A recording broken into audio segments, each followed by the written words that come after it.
John was working in his science lab, got blasted by gamma rays. Now he's Smash Trivia John, always smashing.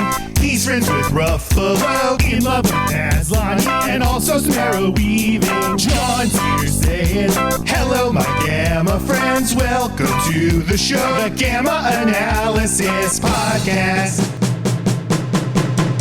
And halt. Smash.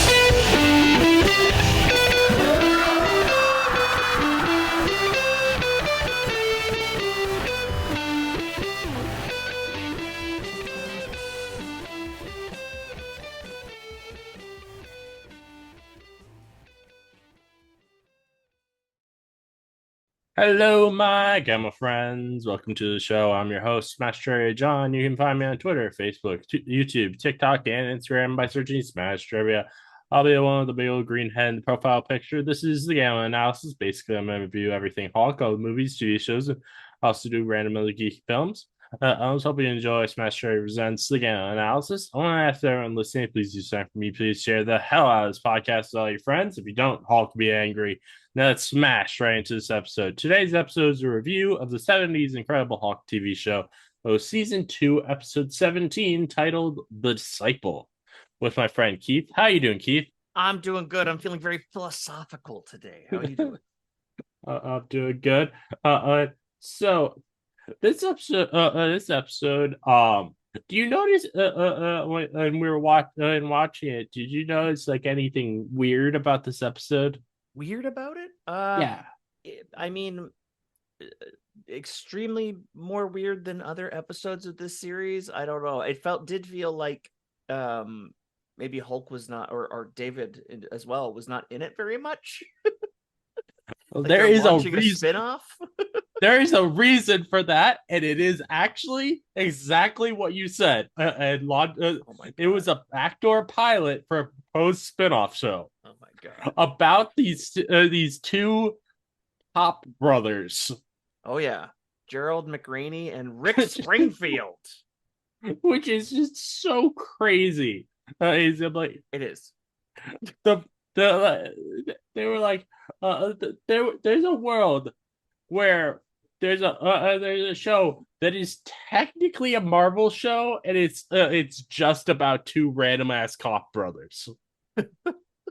It's weird too that one of them happens to be the creator of Jesse's Girl, Rick Springfield, and the other one is Gerald McRaney, who he plays his brother Colin, who wants to get revenge and kill the big bad in this. But did you recognize that actor? I did not. I think I've seen him in other stuff, but I did not recognize him in this. I was looking at his IMDb, and he definitely looks like much older, much different as he got older. Yes, and he's definitely been working very successfully all of his career. He's in his 70s now, but he's been in things like NCIS and Hawaii Five-0 and House of Cards. But he's been in two other episodes of the Hulk that we have already talked about. He's in the pilot movie Married, and he's also in the one from this season, Ricky. And I was like, I know that actor, and to see him again and again in this era of his career playing different characters, that's something you don't see very often these days. I know it happens sometimes in like Law and Order and stuff. Someone will play a dead body in one episode and they'll play a drug dealer in another. It's like, okay, well, you didn't really look too long at this person's face, but to play a main character in the plot line of 3 episodes, and there's a 4th one in season 3 he's also in. I think they're just expecting that people aren't paying that much attention since this show is not serialized at all. And you couldn't Google it back then. 1979. You're not going to be sitting there going, that actor looks familiar. Let me look it up. No, you just he also though it's not. At least I don't think it's related, but he also did end up a couple years later starring in a show they had a very similar premise to what they were planning this to be and have a spinoff from this episode with, which Can I that show guess the was title? Simon and Simon. Yes, yes, okay. That's and you know what? It's nice to see that a script like this can be picked up, even though it's not directly from this spinoff idea. And I assume that Rick Springfield was not in that show. No, he was not. I feel it would have been so weird if the spinoff actually happened. Like Oh yeah. this would like that's such a weird choice always for a spinoff from the Hulk, but also just like I feel like the idea would have ended up being very neutered. Oh yeah. Because so like the idea yeah with this episode is how our Rick Springfield's character is realizing that cops are way too brutal and like they do not go about things the right way. And I'm like, had this spinoff happened, you just know that they would have changed it to be like, oh yeah, he's he's kind of right, but his brother is also kind of right. And the cop is actually a hero. Yeah, it felt very forced in this episode, so it does make sense Yeah, now. The drama, like even just his dad at the beginning saying, "Well, we can handle it, just the three rocks. Oh, let's pizza delivery," and kicking the door down and so like, what the fuck is going on? Like so weird. this very manufactured, like not earned drama Even between the brothers and being like an argument that takes 3 seconds to solve, and it's just very funny to me. even the fact that Lee Sung came back in this episode, which is the first time a guest character has come back in an episode, which is cool, but it felt very forced him being the episode. Oh yeah. Oh yeah. It's and the fact that he dies off camera. Yeah, Just it's like, you don't see it happen. He just bro, happens to take too I was long to return like, to the so dojo. I watched these episodes twice, and I realized as you're doing that, he doesn't really teach David anything in these episodes. No, David's just sitting on the sidelines most Yeah, of the time, just like sitting next to him. they're like, oh, we must continue your training. Doesn't really do that at all. At all. Like, He taught him how to sit cross-legged, I think. David really is on the sidelines, and Hulk too. Like Hulk too. Yeah. So we have so he hawks out the first time. I'm to save Lee Sung from something. It seemed like a heart attack at first, but he was awake Yeah. and What's Hulk gonna do? and then he's like he picks up Lee Sung. Then when the guy comes in, he's just like, okay, I'll give him to you. You can actually save him. And then Yeah. later in the episode, we have the second Hawk out.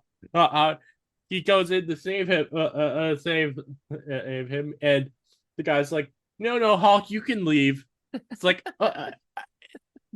this is My still favorite. supposed to be a Hawk show.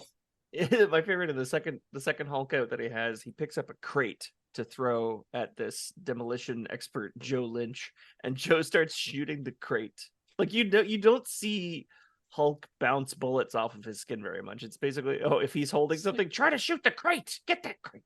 It's pretty funny. Do you know who did? Okay, can you guess who I'm about to say Rick Springfield looked like the whole damn episode? I'm looking at Michael Rourke's character. Michael Rourke, the character, the karate master cop, the youngest of the Rourkes.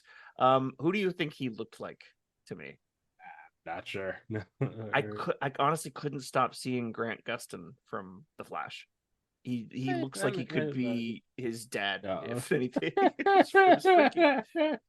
I never realized how much Grant Gustin looks like Rick Springfield. Yeah, Jesse's. This episode, also like the way it ends is so weird. Like the weird, like Oh yeah. he David's like, I can't continue my trading with you. Lee Mhm. Sung's dead, so it's all so there's no point in continuing this training. He's Like ageist. He can't you, handle a young you master. this is the person that Lee Sung has decided I is his successor. I think he could probably teach you something. It also would probably be pretty helpful having a private detective who used to be a cop in your closet. Yeah. 100%.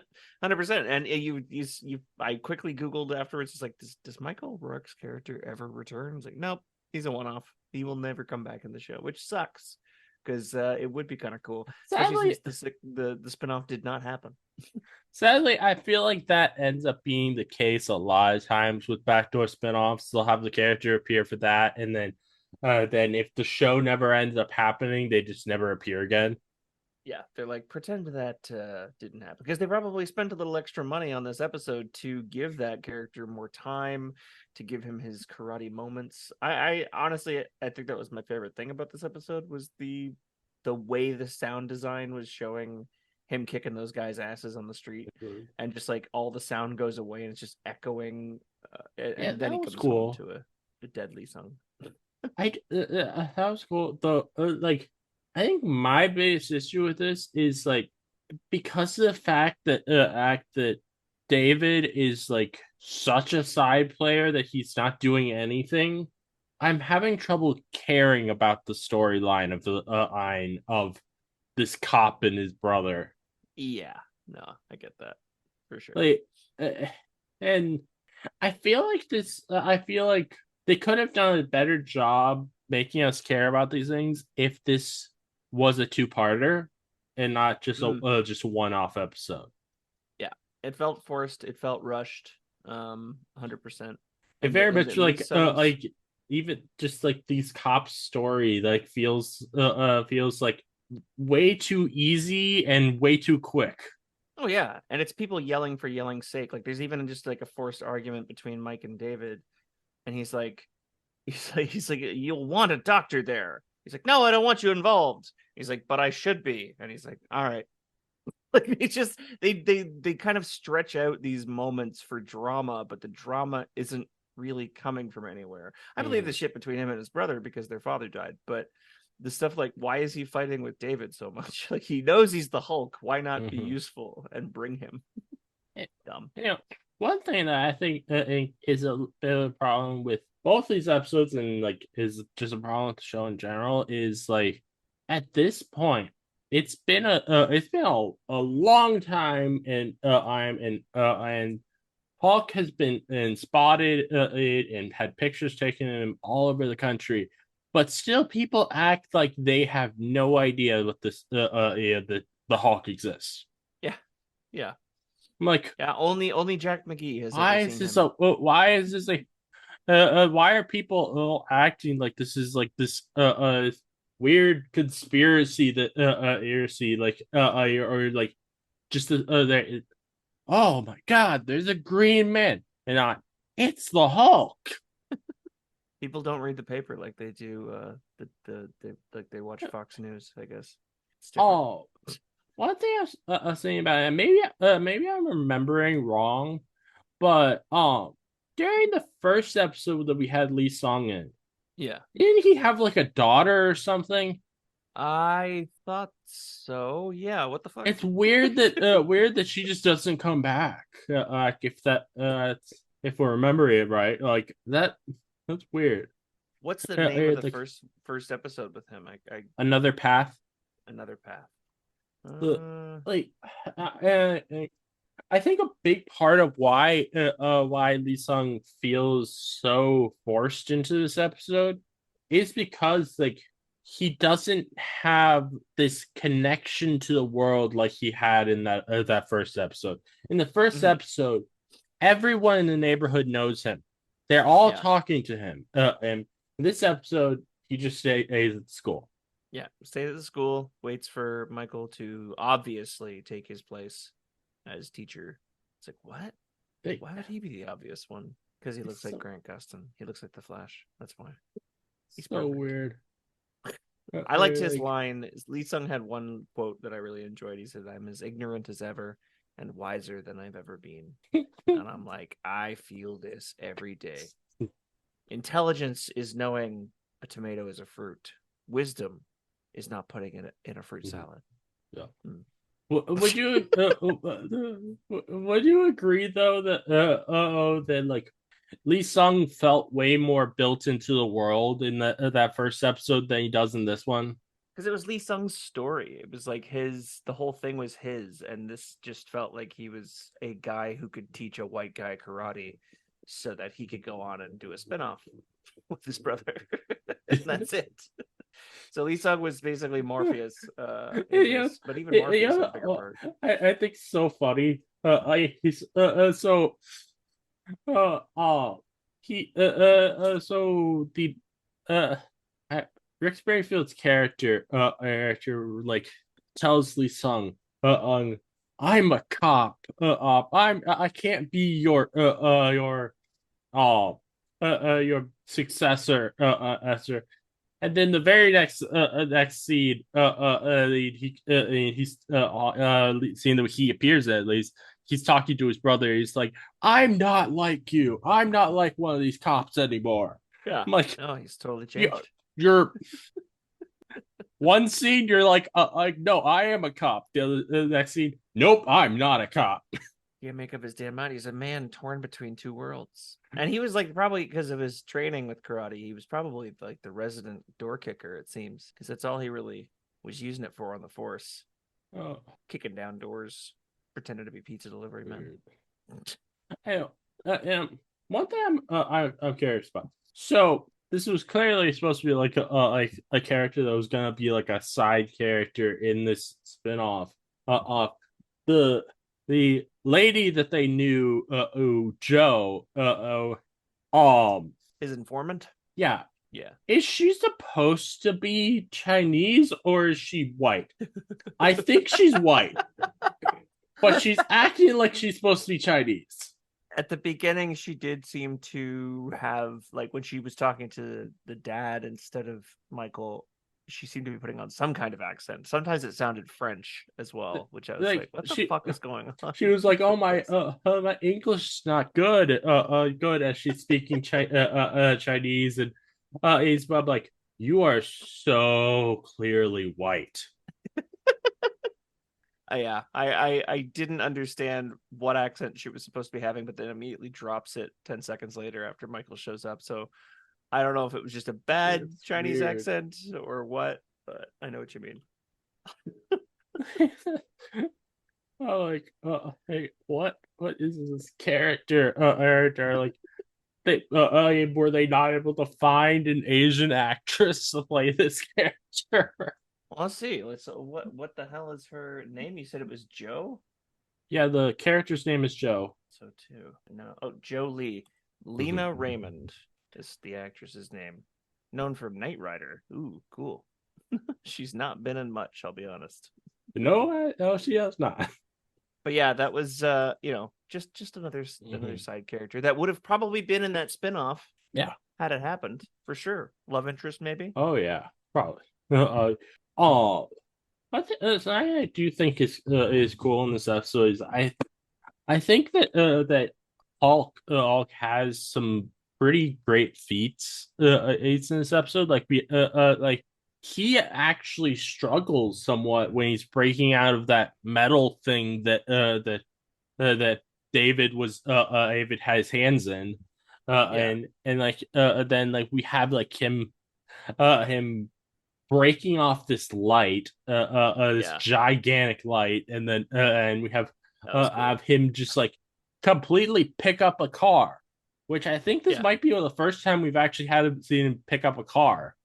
Well, that's a very yeah, but like that's like you don't see him do feats that strong very often in the show. So I thought that was kind of cool. I thought it was interesting too. There was a very quick shot once he gets into the warehouse that Joe Lynch is held up in, and he trips over a tripwire. Joe Lynch has set the whole place to blow up with explosives. He starts setting off explosives left, right, and center, and Hulk kind of backs towards some fire, and it's clearly not it's clearly not his actual leg and foot. It's someone in like a green stocking who's probably wearing some kind of fire or heat protection. But it was like a non-muscular green leg. That's not the only time in the episode where he has those green tights on. Yeah. There is a scene or there's a shot from when he's breaking out of that metal thing where it is directly a shot of his feet, and he's wearing those. I'm like, you couldn't paint his feet green for a shot that's directly of those. No, man, we found these really great stockings. You can't even tell the difference. He's wearing this wonderful green unitard, like morph suit. It's perfect. That'll do. He wasn't available that day. That's all. Oh man! And it was a spin-off. Oh, let's say that I find funny that I look at when after watching some things is do you ever check out the keywords for stuff on IMDb for things? No, I have not done that yet. So on the keywords section on IMDb, the first one for this episode, and I think this is hilarious, is bare-chested male bondage. Huh.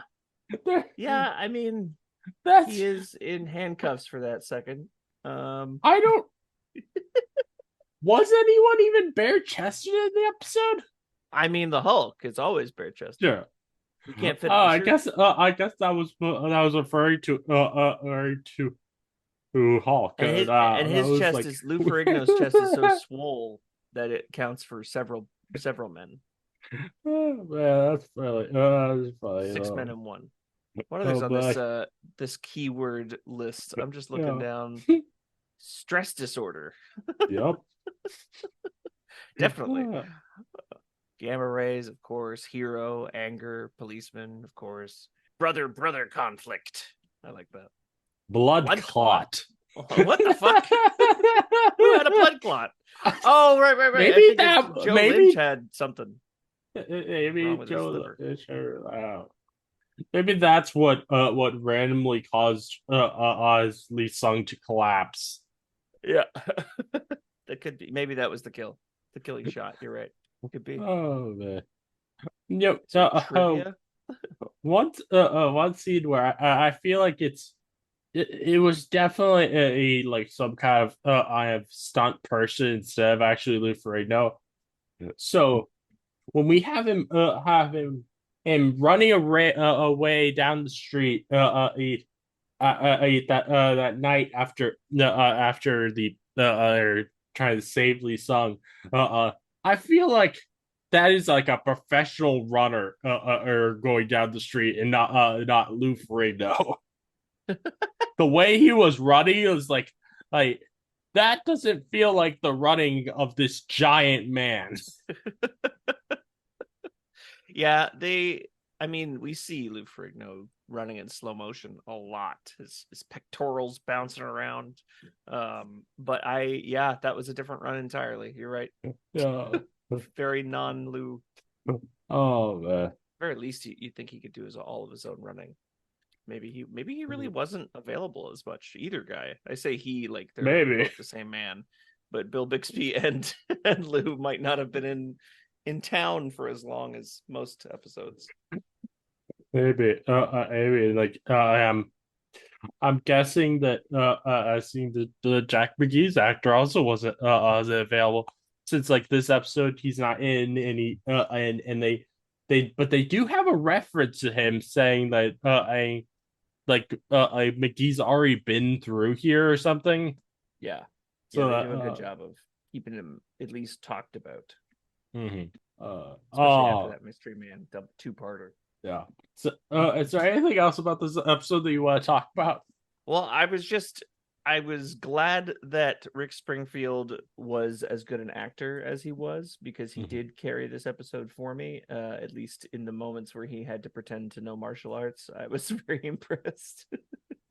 But like, he has all the things that I want That said, his martial arts are just touch people and they Yeah, fall down. super overpowered. Just quickly just nudge somebody in the elbow and then they fall. Yeah, it's pretty impressive. And that's what I like. I mean, I liked the way that they made him like way too powerful, and I Hmm. wonder how could you sustain a show about that. Although him karate chopping that padlock, that is how I open my locker at work every time. I go through a lot of locks, but I can never remember the combo. So you gotta I, you karate know, chop through that shit. honestly, if they, if they didn't, if they weren't which they obviously would have, but if they weren't neuter the idea for this spinoff, I do think there is something interesting there. There, having having this guy who's now a private detective because he's realized that cops are way too brutal, Mm-hmm. and like have that the cops are ops are never the good guys in the episodes. There are sign that eyeing that he has to just deal with as Yeah. he's investigating things. I think that could be interesting. Interesting had they made that. I just like doubt that in the 70s they would have been willing to go for something like that. Which might be the reason why the show did end up actually happening. Maybe the creators of it wanted it to be this thing that's actually critical of police, but the CBS was like, no, our audience likes cops. Yeah, it's possible. We wouldn't want too much cop criticism. Um, Especially if his brother's being as blatantly disrespectful of Lee Sung's culture and making fun of his little Chinese candles and stuff like that. It could be Like, a tricky. I'm not sure why it didn't get picked up. It seems like a show that would have mm, lasted at least 2 seasons, but maybe Rick Springfield was busy. like yeah, I do appreciate though how they did lean in this episode. They did lean into the idea that cops are way too brutal. Mhm. Well, we have his brother who's oh well, we will tell people that that we had to kill him. It's like him, and then we have like this other cop earlier in the episode who just starts wants to just start beating up people because they dared aired point out the fact that he was letting off his fellow cop. Yeah, Like I think and that's I it's think that like corruption at its best. it's I really appreciate the fact that for a 70s show they were willing to go that critical of cops. Yeah, I mean, this show in general, I mean, is a lot more. It's like we keep saying, it's the late '70s kind of woke show. They're progressive and they're Yeah. showing life like it is, and they're also showing life like it isn't. Sucks that after the show Lou Ferrigno didn't keep up with that and instead is said is MAGA now. Ah, damn it, Lou. Damn you, Lou. Well, maybe it's just a matter of time. Maybe they protect his money. I don't know. Uh, I think that's Become rich and famous enough. I think that's about everything to talk about for this episode. So I'm wind this one down. All right. Any final words you'd like to say before I end it off? I'm excited to see Gerald McRaney again. I think this was. I think I liked him better in the Ricky episode, but I am curious to see what character he's playing in the third or fourth one, where he is in the episode called Death Mask in season 3. So I'm stoked. Okay. All right. Well, thank you everyone for listening. If you like this game analysis, please give a 5-star review on Apple Podcasts or a 5-star rating on Spotify. I'd love to hear your thoughts on after the episodes. Please let me know. If you'd like to listen to more from me, please subscribe. Many more game analysis from me, guys. So keep on the lookout. This again is your host, Master John, signing off.